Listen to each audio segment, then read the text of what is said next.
ഏലപ്പാറയിൽ ജനവാസ മേഖലയിൽ 1-ാം മൈലിൽ വന്യമൃഗ സാന്നിധ്യം. കഴിഞ്ഞ ദിവസം തോട്ടത്തിൽ മേയാൻ വിട്ട പശുക്കിടാവിനെ വന്യമൃഗം ആക്രമിച്ച് കൊലപ്പെടുത്തി. ആക്രമിച്ചത് പുലിയാകാമെന്ന നിഗമനത്തിലാണ് നാട്ടുകാർ. ആഴ്ചകൾക്ക് മുമ്പ് പ്രദേശവാസി തന്റെ തോട്ടത്തിൽ വെച്ച് പുലിയെ നേരിൽ കണ്ടതായും സാക്ഷ്യപ്പെടുത്തിയിരുന്നു. ജനവാസ മേഖലയിൽ വന്യമൃഗ സാന്നിധ്യം പതിവായതോടെ പ്രദേശവാസികൾ ആശങ്കയിലാണ്. ഏലപ്പാറ ടൗണിന് സമീപത്ത് കട്ടപ്പന കുട്ടിക്കാനം സംസ്ഥാന പാതയോരത്ത് 1-ാം മൈലിൽ ജനവാസ മേഖലയിലാണ് വന്യമൃഗത്തിന്റെ സാന്നിധ്യം കണ്ടെത്തിയത്. കഴിഞ്ഞ ദിവസം ഇവിടെ തോട്ടത്തിൽ മേയാൻ വിട്ട പശുക്കിടാവിനെ അജ്ഞാത വന്യമൃഗം ആക്രമിച്ച് കൊലപ്പെടുത്തിയിരുന്നു. ആക്രമിച്ചത് പുലിയാകാമെന്ന നിഗമനത്തിലാണ് നാട്ടുകാർ. ആഴ്ചകൾക്ക് മുമ്പ് പ്രദേശവാസി തന്റെ ഏലത്തോട്ടത്തിലേക്ക് പോകുന്ന വഴി പുലിയെ നേരിൽ കണ്ടതായി സാക്ഷ്യപ്പെടുത്തിയിരുന്നു. ഇതിനുശേഷമാണ് വീണ്ടും വന്യമൃഗത്തിന്റെ സാന്നിധ്യം ഉണ്ടാകുന്നത്. നിലവിൽ പ്രദേശവാസികൾ ആശങ്കയിലാണ്. രാത്രിയിൽ ഇവിടെ വന്യമൃഗങ്ങൾ, ഇവിടുത്തെ വളർത്തുമൃഗങ്ങളെ ആക്രമിക്കുന്ന നിത്യസംഭവം ഉണ്ടായിക്കൊണ്ടിരിക്കുകയാണ്.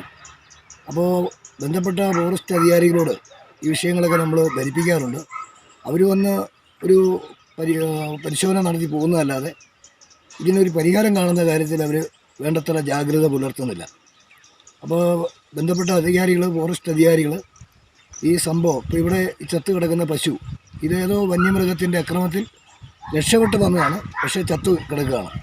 അപ്പോൾ ഇതിനെ സംബന്ധിച്ചൊക്കെ ഒരു നല്ല പഠനം, അതുപോലെ തന്നെ ഇവിടെ ഒരു നിരീക്ഷണവും പരിശോധനയൊക്കെ കർക്കശമാക്കി നടപ്പിലാക്കണമെന്നാണ് ഇവിടുത്തെ നാട്ടുകാരുടെ.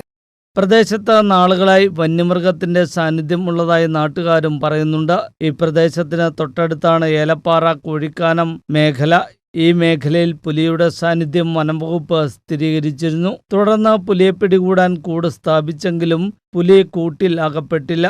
പ്രദേശത്തെ വളർത്തുമൃഗങ്ങളെ അടക്കം പുലി പിടികൂടിയിരുന്നു. കോഴിക്കാനത്ത് കൂടാതെ വള്ളക്കടവിലും ഹെലിബരയിലും കഴിഞ്ഞ നാളിൽ പുലിയുടെ സാന്നിധ്യം വനംവകുപ്പ് സ്ഥിരീകരിച്ചതാണ്. തുടർച്ചയായി ജനവാസ മേഖലകളിൽ വന്യമൃഗം എത്തുന്നതോടെ നാട്ടുകാരുടെ സ്വൈരജീവിതത്തിന് തന്നെ പ്രതിസന്ധിയായി മാറുകയാണ്. വനംവകുപ്പിന്റെ നേതൃത്വത്തിൽ ജനവാസ മേഖലയിൽ ഇറങ്ങിയ വന്യമൃഗത്തെ പിടികൂടി ജനങ്ങളുടെ ആശങ്ക പരിഹരിക്കുവാൻ നടപടി സ്വീകരിക്കണമെന്ന ആവശ്യം ശക്തമായി കഴിഞ്ഞു. News bureau, Kattappana.